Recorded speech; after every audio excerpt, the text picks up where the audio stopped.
정말 놀라운 사실이 뭔지 아세요? 허준의 인생사는 현재 거의 알려진 게 없어요.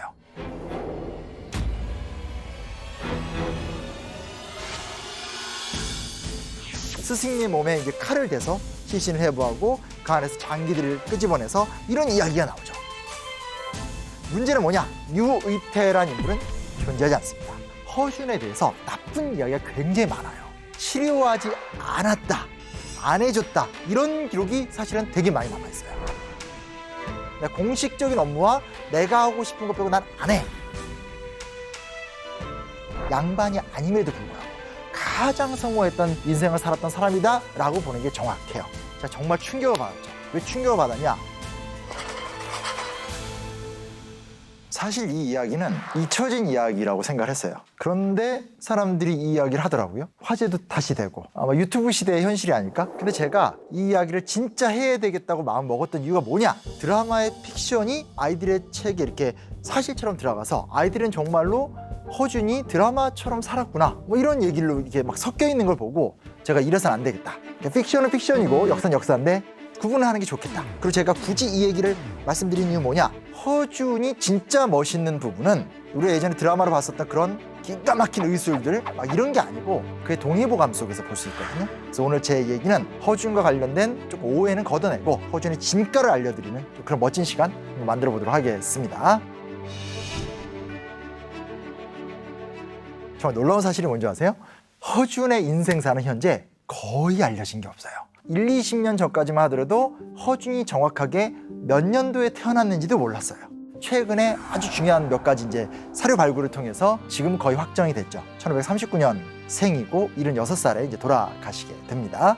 허준 같은 경우는 30살에 출사를 하게 되고 그때부터 승승장구했던 사람이었어요. 그래서 임진왜란 때도 선조 옆에서 끝까지 따라가면서 돕고 모시고 해가지고 선조가 너무 기분이 좋아가지고 초상화를 좀 그려주겠다. 당시 이제 초상화가로 아주 유명했었던 이신음이라는 사람이 허준의 초상화를 그립니다. 안타깝게도 지금 남겨져 있진 않아요. 하나 이제 재밌는 기록이 뭐가 있냐면 허준에 대한 초상화에 대한 풍평이 있는 건데 몸이 비대하여 살쪘으며 미소 띈 얼굴을 보니 누구라도 허준의 초상임을 한눈에 알 수 있었다. 이런 기록은 하나 좀 남겨져 있습니다. 이제 그 드라마를 보시면 허준의 고향이 경상도 산청으로 알려져 있는데 경상도 산청이라는 근거는 아무것도 없고요. 아주 최근의 연구에 따르게 되면 해남 쪽 출생이 아닐까로 추정을 하고 있습니다.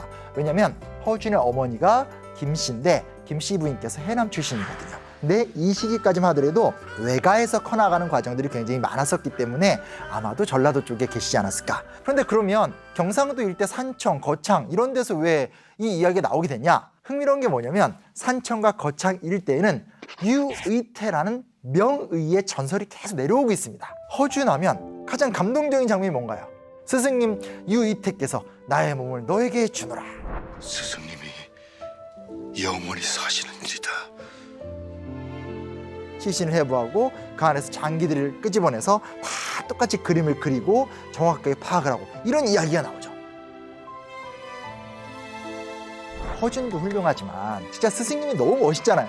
문제는 뭐냐? 유의태라는 인물은 존재하지 않습니다. 유일하게 나오는 게 17세기 때 아주 명의로 날렸었던 유의태라는 인물이 있어요. 그래서 아마 유의태를 허준의 스승으로 비정하지 않았을까로 우리가 추정할 수 있는데 문제는 뭐냐면 유의태가 허준보다 100년 후 사람이에요. 드라마는 드라마고 허준의 스승은 유의태는 아니다 라는 걸 좀 정확하게 말씀드리고 싶습니다. 아니 선생님, 제가 동의보감 앞에 가서 보니까 인간의 신체도가 그려져 있던데요? 해부한 거 맞지 않습니까? 결론부터 얘기하면 허준은 시신을 해부한 적이 없습니다. 동의보감에 나와 있는 그 그림은 중국을 중심으로 해서 의학이 발전하잖아요. 동양인들이 생각하는 인체 음양오행의 과정에 대한 분석으로 그려져 있기 때문에 자세하게 살펴보게 되면 신체에 존재하지 않는 장기도 서술이 돼 있고 막 그래요. 그래서 그거는 동양의학에 대한 추상적인 표현 정도다라고 좀 보시면 좋을 것 같아요. 그리고 또 이런 게 있습니다. 허준은 고난의 삶을 살았다라고 얘기하지만 사실 그렇지 않습니다. 일찍 눈에 띄었고요. 성공했고 워낙 선조의 정말 아낌없는 사랑을 받았었기 때문에 사실 굉장히 좀 출세했었던 사람이고요. 이 허준의 인생에 대한 가장 상세한 기록은 유희춘이라는 사람의 기록에서 많이 나옵니다. 유희춘 같은 경우 일기를 많이 남긴 사람인데 1569년 6월 달에 유이춘의 이종인 나사침이라는 사람이 중풍에 걸리게 됩니다. 허준한테 도움을 요청하니까 허준이 와서 치료를 해버립니다.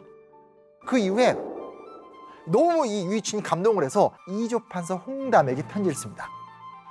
결국은 유이춘의 추천과 홍담의 천거제도를 이용해서 과거 시험을 보지 않고 단숨에 딱 들어갔기 때문에 우리가 보고 있는 어떤 그런 장면들은 등장을 할 수가 없는 거죠.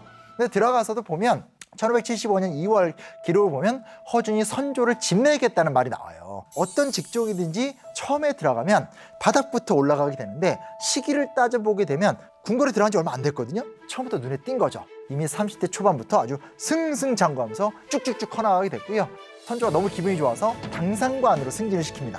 우리가 다른 건 몰라도 당상관, 당하관 이 말을 알아야 돼요. 왜냐면 과거 시험에 합격해서 관료가 되는 것도 진짜 힘들지만 진정한 양반은 당상관에 올라가는 걸 진정한 양반이라고 해요. 그래서 허준과 관련된 기록을 보면 의외로 허준에 대해서 나쁜 이야기가 굉장히 많아요. 근데 그게 주로 누가 썼냐? 다 사대부들이 썼던 글이에요. 서울 출신의 중인이 와가지고 왕의 총애를 받으니까 못마땅한 거예요. 그래서 부정적인 기록이 굉장히 많습니다. 그만큼 허준의 어떤 그런 출세 가도에 대해서 사대부들의 질시가 심했다. 그 정도는 좀 판단할 수 있겠죠.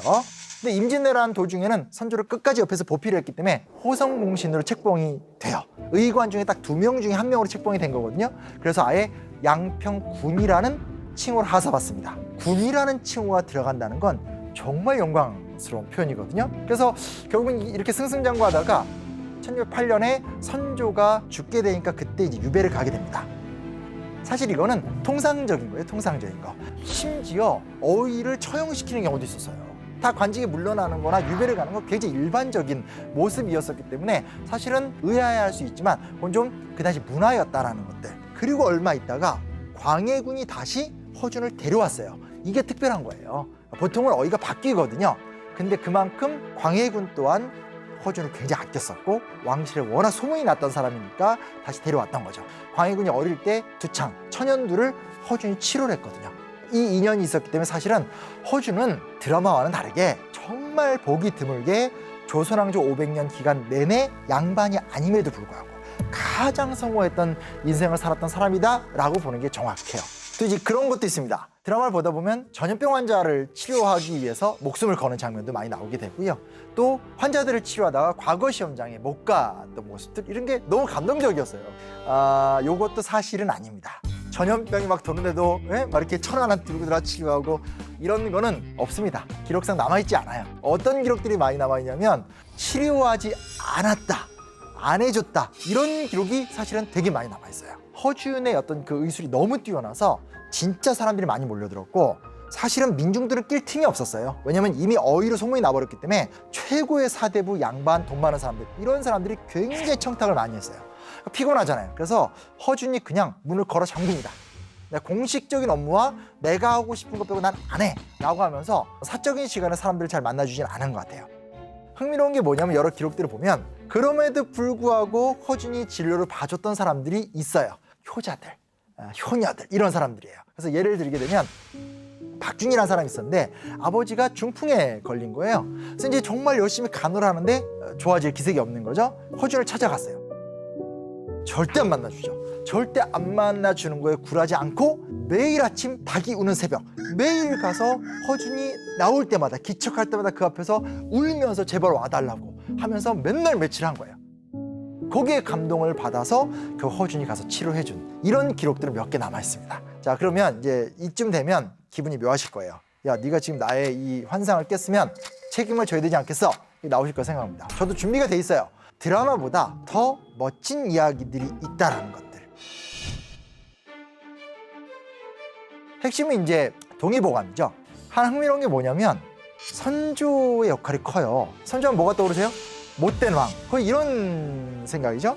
근데 아마 의학에 대한 지식이 되게 높았어요. 어느 정도였냐면 본인이 제조, 처방전을 결정할 정도로 굉장히 의술에 대해서 박식했어요. 그래서 허준이 동의보감을 편찬하게 된 그 배경에도 선조의 적극적인 권유가 있었어요. 여태까지 나와 있는 의서를 보게 되면 중국의 의서가 우리나라 의서랑 잘 맞지 않고 내용들이 되게 부실하다. 네가 좀 해봐라 라고 했기 때문에 실제로 허준이 그런 대규모의 의사 편찬 작업을 할 수 있었던 그 배경에는 선조의 적극적인 후원이 있었다라는 것에 대해서 우리가 좀 기억을 할 필요가 있다는 거예요. 또 하나 중요한 게 뭐냐면 고려에서 조선으로 넘어오는 이 문화적 과정의 차이가 커요. 왜냐하면 고려시대 때는 불교가 강했고 조선시대 때는 성약, 유교가 강했어요. 기본적으로 불가의 어떤 세계관에서 제일 중요한 건 마음이거든요. 내 마음의 병, 내 마음속에 쓸데없는 번뇌, 이런 것들이 굉장히 문제의 본질로 보고, 그에 비해서 유교 같은 경우는 몸의 질병을 치료해야 된다고 생각을 했고, 그런 식으로 대안을 제시하는 것이 한반도에 살고 있는 민중들 사이에서 불교라는 구습을 사라지게 만드는 그런 도구다라고 생각을 했었기 때문에 특별히 조선시대에 들어오면 의학 부분에서 중요한 발전이 있었다는 것에 대해서 기억할 필요가 좀 있습니다. 저는 그렇게 생각해요. 허준은 모차르트예요, 모차르트. 왜 제가 모차르트라고 얘기하냐면 당시에 모차르트가 살던 유럽에서 음악가는 귀족이 듣기 좋은 음악 연주해주는 사람들. 얼마나 대우가 낮았겠어요, 그렇죠? 실제로 조선에서도 의사들은 고름 짜내고 뭐 종기에 뭐 발라주고 이런 식의 기술자들인 거지, 오늘날 우리가 생각하는 의사를 편찬하는 의사 이런 생각이 없었어요. 하나 흥미로운 게 뭐냐면 허준의 동의보감의 책을 보게 되면 내경편에 집례라는 부분이 있어요. 철학적인 의학론. 그러니까 무슨 얘기냐? 사람의 신체가 어떻고 우주가 어떻고 자연이 어떠한가를 체계적으로 쓴 거죠. 뭘 얘기하냐? 허준이 정말 대범하게 본인의 철학적인 의학론을 펼치기 시작한 거예요. 그 전까지 뭔가 근본적인 원리와 원칙을 제시하던 사람들은 양반들이잖아요. 즉 이제 나는 단순하게 기술공이 아니라 의사로서 독보적인 전문성을 갖고 의론을 펼치겠다. 그 철학적인 세계관을 체계적으로 제시해요. 거기서 멈춘 게 아니죠. 잡병편을 보면 단산을 주장해요. 이런 이야기를 하는 게 좀 의아하죠. 왜 그러냐면 가만히 현황을 보니까 경제적으로 되게 힘들어요. 제대로 된 어떤 영양소 보충이 안 되는 상태인데 애는 해마다 나요. 두 가지 문제가 생기죠. 첫째는 여성의 몸이 너무 망가져요. 두 번째는 그렇게 태어난 아이의 건강이 좋지 못해요. 그래서 이 부분을 아주 좀 집요하게 문제를 제기해요. 그래서 실제로 1년에 아이를 한 번씩 낳는 거 이거 좋지 못하다. 또 태아를 보호하지 못할 정도로 여성의 몸이 좀 문제가 있다라고 하면 그것도 역시 단산하는 게 좋다. 그래서 이런 것들에 대해서 얘기를 많이 하게 됐고요. 또 하나 좀 주목해서 볼 수 있는 건 소화편이라는 부분이 아주 상세하게 만들어지게 되는데 소화병 난치, 장부생성, 초생해독법, 초생세욕법, 초생단제법, 소화보호법 등 태아가 걸릴 수 있는 어떤 여러 가지 병들이 있을 거 아니에요? 이런 것들을 예방할 수 있는 10개 항목, 그리고 치료할 수 있는 무려 58가지의 방법을 다 이렇게 정리해 놓게 되는 거죠. 그래서 이게 지금 우리의 관점으로 본다라면 아니 임산부를 보호하고 태아와 아이들을 지키는 거 이거 너무 당연한 거 아니에요? 라고 얘기할 수 있지만 성인 중심의 양반 사대부 입장, 이런 사회가 조선의 보편적인 모습이었다면 허준의 어떤 이런 생각은 굉장히 선구적인 생각이다라고 우리가 평가할 수밖에 없죠. 그리고 가장 인상적인 게 탕액편이에요. 탕액편. 아마 허준의 그 당시 최고의 의학적 혁신이라는 건 이 부분일 거예요. 조선 중기까지만 하더라도 한약을 만드는 과정을 보면 다 중국의 의서의 내용을 그대로 베꼈어요. 심지어 조선 전기에 만들어졌었던 향약 집성방의 내용을 보더라도 중국 약재를 소개하는 것들이 대부분일 정도였었어요. 중국 약재를 구하려면 어떡하죠? 사신단이 가서 약재를 사와야 돼요. 그러면 실질적으로 의학적 치료를 받을 수 있는 사람들은 왕실의 사람들 혹은 잘 나가는 사대부들, 일반 민중들 입장에선 사실상 이런 의서나 이런 약은 구할 수도 없고 먹을 수도 없고 효과를 볼 수도 없어요.